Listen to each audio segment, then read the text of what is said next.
Welcome back to Only Talk Sports. So we talk sports every single day, or at least we try to. I'm Roche Jeffrey. Subscribe to the channel if you like sports content and hit that notification bell so you never miss our video. Some teams have had a fantastic start to the offseason in college basketball, like the Kansas Jayhawks and the Indiana Hoosiers. They are killing it in the transfer portal right now. And then when you look at other programs like Duke and the UConn Huskies, they're bringing in some talented freshmen, and they got some good returnees as well, which should help them have great teams for next season. But then you got other teams like the Kentucky Wildcats, the Arkansas Razorbacks, and the Michigan Wolverines, and a ton of other programs that lost their head basketball coach, and now they're basically having to rebuild an entire roster. And Mark Pope, the new head basketball coach of the Kentucky Wildcats, as John Calipari left for the Arkansas Razorbacks, he has a ton of work on his hands to be able to build a roster for next season, because all those five-star freshmen John Calipari had brought into the program, and most of the players from this past season at Kentucky,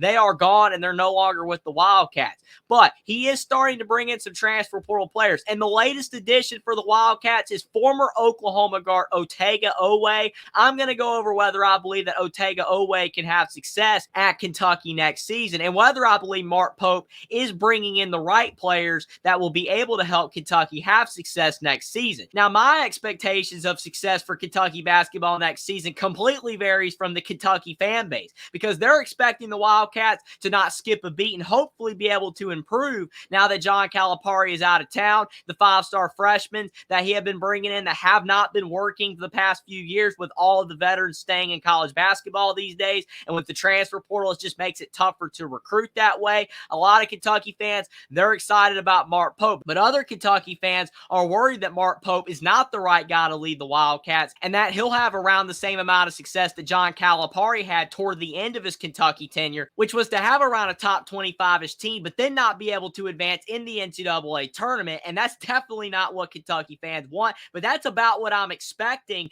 for Mark Pope in his first season at Kentucky. I think that he, at his ceiling, is going to be able to have Kentucky possibly be around a top 25 team, but they might not be able to make a deep run in the NCAA tournament, or they might not be able to compete at the top of the SEC, but only time will tell. But the players that he is bringing in so far are very telling, because they're definitely not as good of players as John Calipari was normally bringing in for the Kentucky Wildcats. It's definitely going to be a different look for Kentucky next season with the tight roster that they have. And on Twitter, it was announced today that Oklahoma transfer guard Otega Oweh has committed to the Kentucky Wildcats through the transfer portal. And he is a solid player. If you look at his stats this past season at Oklahoma, he's a 6'5", 215-pound guard, and he averaged 11 points, 4 rebounds, and 1 assist per game on 49% shooting from the field, and he shot 37% from the three-point line. But the only issue is that he did not shoot a high amount of threes. He only shot 53 threes this past season, and he made 20 of them. But the bigger story is that he is only a 64% free throw shooter at the foul line. That is not a good free throw percentage for a 6'5" guard. You definitely would like him to be a better free throw shooter, considering the fact that Kentucky in the past, they've had guys like Tyler Hero and Emmanuel Quickly who are 90% free throw shooters. I know those guys were one and dones, but still, it's just going to be a different look for the Kentucky Wildcats. I think Otega Oweh is a solid player. He was on an Oklahoma team that probably should have been an NCAA tournament team, but they did not make the tournament. They fell just short, and he was a solid player. Double-digit scoring in the Big 12, that's not too bad. And for most programs, he will be a fantastic addition. But at Kentucky, I still don't know. I don't know if he is the type of player that Kentucky fans really want to add to the roster. He's not a perfect player because he's not a great free throw shooter, and he doesn't shoot a high volume of threes. And it's going to be tough for him to just be able to rely on driving into the paint, being in the SEC with a ton of tough guards, and also a lot of centers that are really capable of shutting down guards as well. But he's not the only player that Kentucky has added, and they have to add new players because, as I mentioned earlier, their entire roster from this past season is basically gone. And Otega Oweh was a former top 100 recruit, so he has some talent. Maybe he can improve even more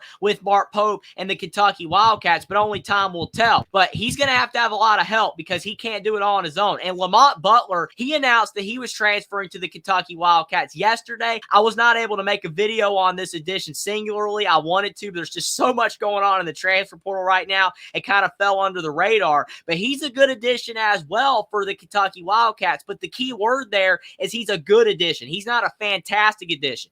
He's a guy that this past season for San Diego State, he averaged 9 points per game, 3 rebounds, and 3 assists. He's a 6'2", 205-pound guard. And the good thing is that he is going to be a fifth-year senior, so he has a ton of experience. But look at his field goal shooting percentage. He only shot 42% from the field, which I know he is a smaller guard, so that's why his field goal percentage is lower. But he only shot 30% from three this past season. And get this, he shot 59% at the foul line. So Kentucky has added 2 guards this offseason through the transfer portal that both shoot under 65% at the foul line. That is not good at all, especially if these guys have the ball in their hands down the stretch of games, and you have to be able to rely on them to make free throws to be able to beat your opponent. That's just not a great look for the Kentucky Wildcats. The only saving grace, though, is that both Lamont Butler and Otega Oweh are solid defenders. So even though they have weaknesses on the offensive end, their defense, especially Lamont Butler's defense, he's one of the better defensive guards in college basketball. So maybe that's what Mark Pope's looking for, especially in this first off season, since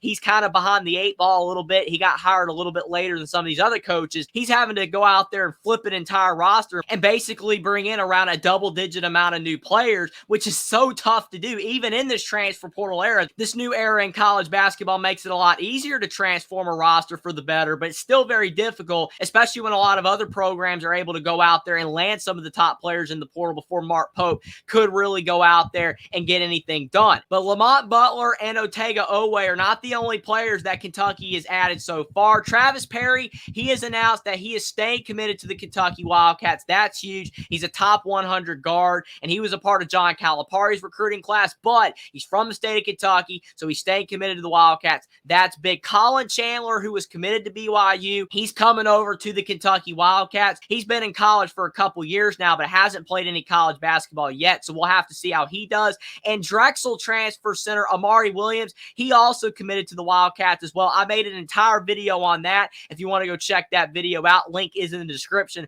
of my complete thoughts on Amari Williams. But I think he's a solid player, but yet again, I just don't know if he's the type of player that Kentucky really needs right now to be able to make their roster very dangerous for next season. Amari Williams, a solid player. Otega Oweh and Lamont Butler, they're solid players, but they're not game changers. And 2 other players that Kentucky is looking at in the portal right now is Andrew Carr from Wake Forest. He's a 6'10" center, and he averaged 14 points per game and 7 boards, and he is also a capable 3-point shooter, and he's a good free throw shooter, so that would not be a bad addition. But Aiden Mahaney, I feel like he is the addition that Kentucky has to land. He's also visiting UConn as well, which is very dangerous for Kentucky because we know that UConn is ahead of Kentucky right now and that they have a top-notch winning program with Dan Hurley at head coach. They've won back-to-back national titles. Kentucky's the better program. They got more national titles. They got more all-time wins, and they've had more Hall of Fame coaches at the school. So Kentucky is definitely a better program than UConn, but as of now,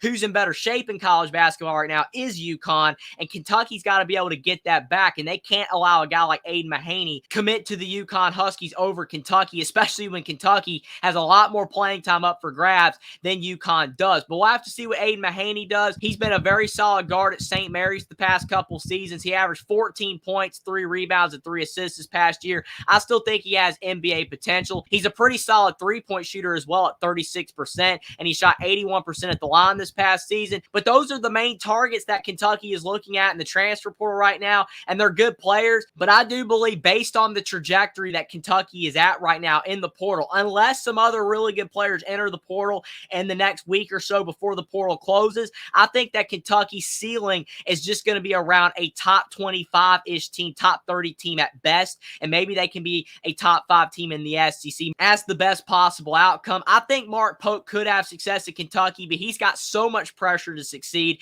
He was a former Kentucky player, so he wants to win, but he's really having to bring in the best available players that he possibly can, and some of these guys have potential. Amari Williams, he's a good defender. Lamont Butler and Otega Oweh are good defenders, but they got flaws, especially in the backcourt, bringing in guys that are not good free throw shooters. I think they have to land Andrew Carr and Aiden Mahaney, and if they do, then the Kentucky Wildcats will be in a little bit better shape, but they still got a lot more roster building to do. John Calipari's no longer in Lexington. They lost all those 5-star recruits. They lost all the players from last season's team, but all's not lost. The portal, it takes away, but it also gives in return, and Kentucky's bringing in some solid players for next season, but I don't know for sure as of now whether Mark Pope's going to be able to bring in enough enough game changers to help Kentucky be an elite team next season, but only time will tell. Well, let me know what you guys think in the comment section down below about Mark Pope adding Otega Oweh, the transfer portal guard from the Oklahoma Sooners, and whether you believe that him, along with Lamont Butler and possibly the addition of Aiden Mahaney, will be able to help give Kentucky a good enough backcourt next season for the Wildcats to compete in the SEC, and what else you think that Mark Pope has to do in the transfer portal to help Kentucky be a really good team next season in college basketball, and a good enough team that will be able to meet the expectations of the rabid Kentucky fan base. Subscribe to the channel if you like sports content. Like this video down below. Follow me on Twitter as well. Link is in the description, and I'll see you next time.